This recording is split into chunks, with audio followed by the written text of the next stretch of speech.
داسې نسخه چې د هغې استعمال سره به ستاسو د جنسي خواهش سره سره بې اولادي هم ختمیږي. سلام دوستانو، په آنلاین معلومات چینل کې درته هرکلی وایم. امید لرم چې ټول به روغ جوړ یئ او د صحت جامې به مو په تن وي. دوستانو، نن چې درته زه په دې ویډیو کې کومه نسخه ښیم نو د هغې استعمال سره به ستاسو جنسي خواهش هم زیاتیږي او ورسره به ستاسو بې اولادي هم ختمیږي. خو د دې نسخې ښودلو نه مخکې زه د هغه ملګرو نه هیله لرم کوم ملګري چې زمونږ په دې چینل آنلاین معلومات کې نوي دي او هغوی او تاسو زمونږ دا چینل تر اوسه پورې سبسکرایب کړی نه وي نو زر تر زره زمونږ دا چینل سبسکرایب کړئ او په خوا کې ورسره د ګنټۍ په نشان باندې هم کلیک وکړئ تر څو زمونږ دغه شان جنسي نسخې او معلوماتي ویډیوګانې تاسو ته د ټولو نه اول در ورسي. دوستانو، څنګه چې تاسو ته پته ده چې نن سبا د ډیرو خلکو جنسي خواهش کم وي او د دوی منی کمزوري شوي وي، یعنی د دوی جراثیم کمزوري شوي وي. نو بیا چې کله دوی د خپلې ښځې سره کوروالی کوي نو یو خو د دوی اولاد نه پیدا کیږي او بله دا چې دوی بیا نه د کوروالي نه خوند اخلي او نه خپله ښځه خوشحالولی شي. نو نن چې زه تاسو ته کومه نسخه ښیمه دا یو اسلامي نسخه ده او حکما وایي چې کوم کسان دا نسخه استعمالوي نو د هغوی په جسم کې به جنسي خواهش زیاتیږي او د دوی د جسم منی به هم طاقتوره شي او د دوی بې اولادي به هم ختمه شي.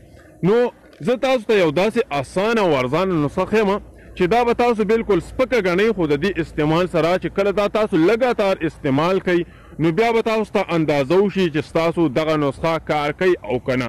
ځکه چې ډېر خلک په ډاکټرانو او په حکیمانو باندې ګرځي چې د هغې په وجه باندې نه د دوی علاج کیږي او نه د دوی دا مسله حل کیږي. نو نن چې درته زه د 1,00,000 روپو نسخه ښیمه د دې استعمال سره به انشاءالله تاسو وګورئ چې ستاسو دا مسله حل کیږي او که نه. دوستانو، په دې نسخه کې تاسو ته صرف د یو څیز ضرورت دی چې هغه دا کورنۍ انډه. څنګه چې ما تاسو ته ووي چې په دې نسخه کې به تاسو ته د یو ارزان څیز ضرورت وي چې هغه په 10 روپۍ ده او نن سبا خو د هر چا په کور کې به چرګې وي او د هر چا په کور کې به انډه موجود وي، بلکې ستاسو په هغې باندې خرچه هم نه راځي. خو تاسو کورنۍ انډه استعمالوئ. کم کسان چې د کورنۍ انډې لګاتار استعمال کوي نو د دوی به هیڅ چرې جنسي خواهش نه کمیږي. یعنی کم کسان چې روزانه یو انډه یا دوه انډه روزانه استعمالوي، که هغه پخی که هغه داسې سکي که هغه په پیو کې اچوي خو لګاتار دا استعمالوي نو د دې سره به جنسي خواهش بالکل نه کمیږي. څنګه به نه کمیږي؟ یعنی ستاسو به دې سره جنسي خواهش ډېر زیات وي او بې اولادي به مو هم ختمه شي. یعنی تاسو به وایي چې څنګه به د یوې انډې سره زمونږ بې اولادي ختمه شي. نو د دې اسانه طریقه دا ده چې تاسو انډه راواخلئ، دې سره به دا تاسو استعمالوئ، دې سره د انسان جنسي خواهش زیاتیږي. د انسان بې اولادي ولې راځي؟ د دې اصل وجه دا ده چې زمونږ او ستاسو مني کمزوري وي، زمونږ او ستاسو جراثیم کمزوري وي.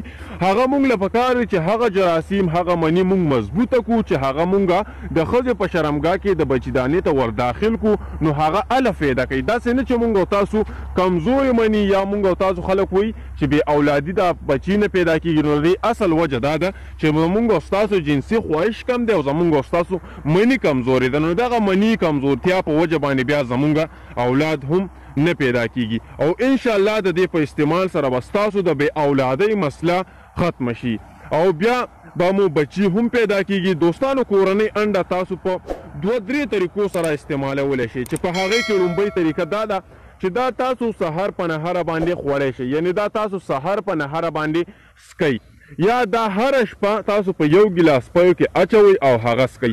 بله طریقه یې دا ده چې دا تاسو هر سهار په پیازو کې پخوئ او دې نه ځان له املیټ جوړوئ. دوستانو، پیاز داسې څیز دی چې دا د انسان په جسم کې جنسي خواهش زیاتوي او د انسان جنسي کمزوري ختموي.